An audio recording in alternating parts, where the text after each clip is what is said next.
F'dawn il-jiem żewġ uffiċjali minn Benfica Campus jinsabu f'pajjiżna f'kollaborazzjoni li tissir mal-Akkademja ta' Ormi.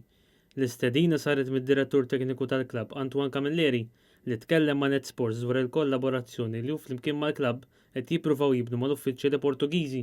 Qed nippruvaw niddiskutu affarijiet fuq tliet binari li hija relatata mat-timijiet, relatata mal-coaching education ukoll u relatata wkoll ma' esperjenzi fejn jistgħu il-plejers jitilgħu xi programmi ġol Benfica Campus imma ovvjament qegħdin fi stages kmieni wis, però dawk huma t-tliet binarji li qegħdin niddiskutu bħalissa.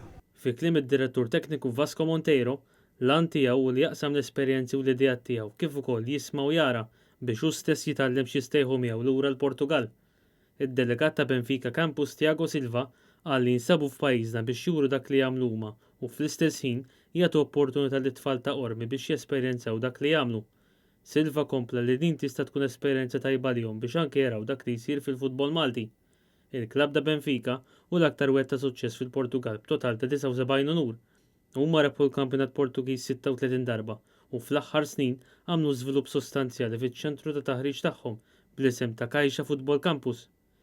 L-Akkademja tal-klabb tinkludi 8 timijiet u 57 membru tal-istaff tekniku li jgħinu lit total ta' 207 plejers biex jiżviluppaw it-talent tagħhom.